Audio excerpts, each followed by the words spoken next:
भजनलाल सरकार के एक आदेश ने लोगों की आंखों में बेचैनी, वकीलों के चेहरे पर तनाव और उप रजिस्ट्रार के केबिन्स में उलझन बढ़ा दी है। तो वकीलों को इस फैसले ने आक्रोशित कर दिया है। क्या है इसके पीछे की वजह, इस रिपोर्ट में देखिए।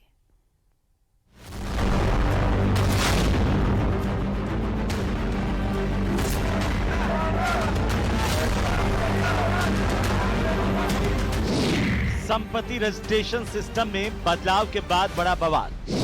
जयपुर में पंजीयन मुद्रांक से जुड़े वकीलों का सवाल। सोसाइटी पट्टों से बसी कॉलोनियों का क्या होगा भविष्य।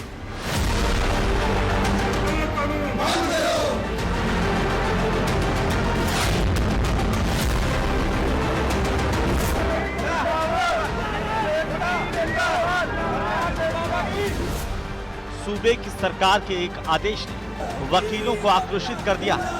सोसाइटी पट्टों पर रजिस्ट्री जो कार्य है उनकी रोक लगा दी गई है सरकार की ओर से। इसके पीछे सरकार का तर्क यह है कि SC/ST वर्ग की जो जमीन है उसे सोसाइटी पट्टों के माध्यम से खुर्द-बुर्द किया जाता था। अब जब पट्टों की रजिस्ट्री नहीं होगी तो ऐसे में इन जो जमीनों की रजिस्ट्री नहीं हो पाएगी और कहा जा सकता है कि खुर्द-बुर्द से बचा जाएगा। लेकिन इसी को लेकर जो वकील जो समुदाय है वो विरोध में उतर आया है। वकीलों के चेहरे पर तनाव और उप रजिस्ट्रार के कैबिनों में उलझन। वजह है राज्य सरकार का वह आदेश जिसने पूरे सिस्टम की जड़ें हिला दी। दरअसल रजिस्ट्रेशन एक्ट 2021 में संशोधन के बाद सरकार ने साफ कर दिया कि अब बिना कन्वर्जन और 90A के किसी भी सोसाइटी के पट्टों की रजिस्ट्री नहीं होगी। बदल गए घर जमीन की रजिस्ट्री के नियम। सोसाइटी पट्टों पर नहीं होगी जमीन की रजिस्ट्री। लैंड कन्वर्जन के सबूत के बाद ही बढ़ेगी फाइन। गलत तरीके से सरकारी जमीन, SC/ST की जमीन, कृषि भूमि का नहीं होगा बेचा। सरकार का जो दोहरा ये वो चरित्र है ना, मतलब अब कह रहे हैं कि उनकी जमीनों को खुर्द-बुर्द कर देंगे, उनके साथ ऐसा हो जाएगा। वास्तविकता ये है कि उनको निकलने के चारों तरफ की जमीन बिक जाएंगी, उनको निकलने के लिए जगह नहीं मिलेगी, उनकी जमीनों का वो पैसा नहीं मिलेगा और उनकी जमीनें जो ऑलरेडी खुर्द-बुर्द हो चुकी हैं, जो सरकार की नीतियां हैं उनके तहत जो बिक चुकी हैं और जिनने पट्टे ले चुके हैं, ना सरकार ने उनके बारे में सोचा, क्योंकि ऑलरेडी एग्रीमेंट पे और उस पे सरकार नियमित रूप से नियमन करके पट्टे, हजारों कॉलोनियों के पट्टे जारी कर चुकी है। ये आमजन से जुड़ा हुआ मुद्दा है और अगर ये रजिस्ट्रियां बंद हो जाएं, अगर ये सोसाइटी के बिहाफ पर जो है अगर ये रजिस्ट्रियां इन्होंने बंद की हैं, ये बंद हो जाएंगी तो सारा काम जो है ठप हो जाएगा और आमजन का जो है वो एक मकान बनाने का सपना है वो अधूरा रह जाएगा। गहलोत राज में मंत्री रहे प्रताप सिंह खाचरियावास ने सरकार के इस नियम को भ्रष्टाचार को बढ़ावा देने वाला करार दिया। एक सोसाइटी पट्टा ट्रांसफर करने के जो कल तक 200, 250, 300 रुपए गज के लेती थी, अब वो सोसाइटी 2000, 3000, 4000 रुपए गज लेगी। आप लैंड माफिया से मिलकर जो पाप कर रहे हैं बीजेपी के लोगों, ये सीधे सीधे सरकार की जेब काटेगा। काश्तकारी अधिनियम के तहत SC/ST की भूमि SC/ST का व्यक्ति ही खरीद सकता है, लेकिन इसके विपरीत प्लॉटिंग की शिकायतें आ रही हैं। बताया जा रहा है कि पंजीयन कार्यालयों में करीब 60% सोसाइटी के पट्टों की रजिस्ट्री होती है।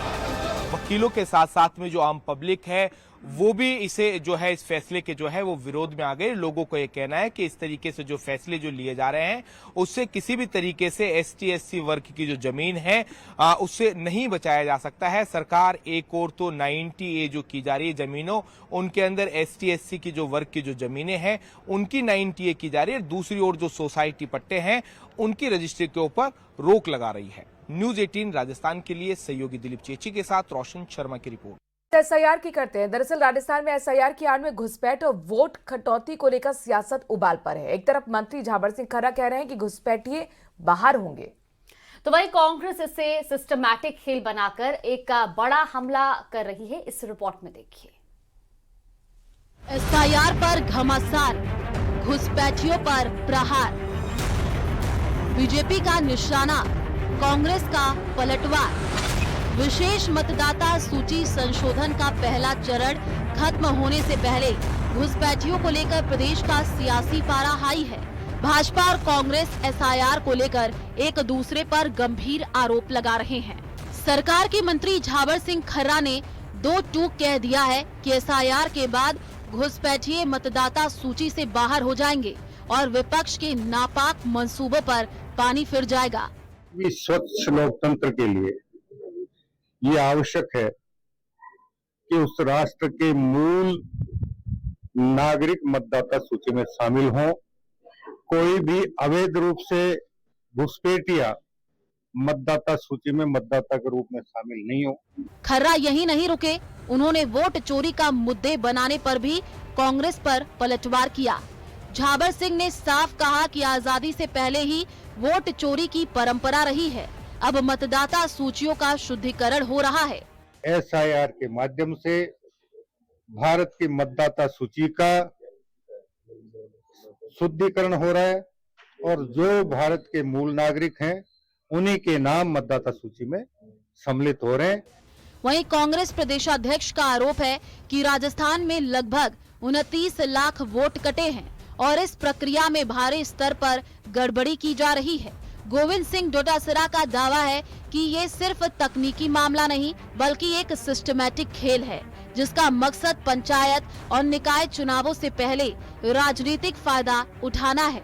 डोटासरा के आरोपों की माने तो जालोर, सिरोही और आसपास के क्षेत्रों में गुजरात से आए करीब 60% माइग्रेंट लोगों को मतदाता सूची में शामिल किया जा रहा है। कुल मिलाकर के जो इसमें खेला चल रहा है वो ये है कि जो बीजेपी के वोट है और गुजरात में हैं, उनको ये कहा जा रहा है कि आप यहां भी जोड़ो इनको, आपको गुजरात से कोई मतलब नहीं है। यानी ये जो जालोर, सिरोही, भीनमाल, ये जो पूरा जो एरिया है उसमें बीजेपी के लोग 60% लोग माइग्रेट लोग रहते हैं। वो सारे गुजरात में नाम पहले तो SIR हो गई वहां पे और अब यहां पर वो लोग नाम जुड़वा रहे हैं, सारे के सारे बीजेपी वाले जुड़वा रहे हैं। मतदाता सूची के जरिए घुसपैठ करने वालों के खिलाफ बीजेपी और सरकार का रुख पहले दिन से ही साफ है और SIR के बाद ये यूपी सरकार की तरह बांग्लादेशी और रोहिंग्या हटाओ अभियान में भी तब्दील हो सकती है। वहीं कांग्रेस लगातार SIR को बीजेपी और चुनाव आयोग की साजिश बता रही है और इसके खिलाफ दिल्ली में बड़ी रैली की तैयारी कर रही है। देखना होगा कि आने वाले दिनों में वोट चोरी से घुसपैठियों पर पहुंची राजनीति किस करवट बैठती है। Bureau report, news 18 Rajasthan. और चलिए खबरों में आगे बढ़ते हैं। प्रसिद्ध कथावाचक इंद्रेश उपाध्याय 5 दिसंबर को विवाह के बंधन में बंधने जा रहे हैं। हरियाणा की शिप्रा के साथ आमेर स्थित ताज होटल में उनकी शाही अंदाज में शादी होगी। होटल में पारंपरिक रस्मों का दौर जारी है और इस विवाह में देश भर की राजनीतिक, सामाजिक, धार्मिक और फिल्मी हस्तियों के पहुंचने की भी संभावना है। यूपी के मुख्यमंत्री योगी आदित्यनाथ और बागेश्वर धाम के पंडित धीरेन्द्र शास्त्री भी समारोह में शिरकत कर सकते हैं। पुलिस और होटल प्रबंधन ने मिलकर सुरक्षा व्यवस्था से जुड़े सभी इंतजाम पुख्ता कर लिए हैं। उनके कथावाचक इंद्रेश उपाध्याय की शादी कल 5 दिसंबर को जयपुर के आमेर स्थित ताज होटल में होना तय किया गया है।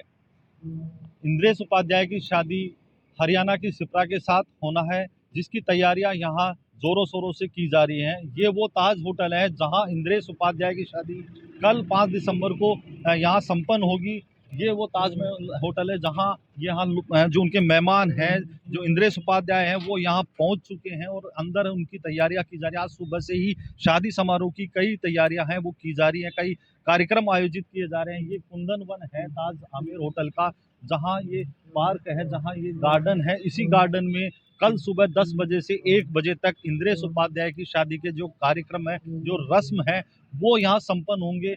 ये वो बैंड है जो जयपुर से बुलाया गया है, क्योंकि आज लगातार यहाँ जो शादी को लेकर जो अंदर कार्यक्रम किए जा रहे हैं, तो ये वो बैंड है जिनको यहाँ बुलाया गया है। ये बैंड बाजे वाले हैं। लगातार जो शादी समारोह को लेकर जो लोगों में उत्सुकता है वो कहीं ना कहीं देखी जा रही है, क्योंकि हालांकि मीडिया को इस पूरे विवाह आयोजन से दूर रखा गया है। होटल के अंदर मीडिया को प्रवेश नहीं करने दिया जा रहा है। बताया जा रहा है कि जो इंद्रेश उपाध्याय है वो कथावाचक है और उनके लाखों फॉलोवर्स हैं। किसी प्रकार की शादी में कोई विघ्न नहीं हो, कोई अव्यवस्था नहीं हो, इसको लेकर होटल प्रबंधन और पुलिस की ओर से माकूल व्यवस्था भी की गई है। राजनीतिक और धार्मिक हस्तियां हैं वो भी इस समारोह में हिस्सा लेने के लिए यहाँ पहुंचेंगी और इंद्रेश उपाध्याय को आशीर्वाद देंगी। हीरालाल सेन, न्यूज 18 राजस्थान, आमेर।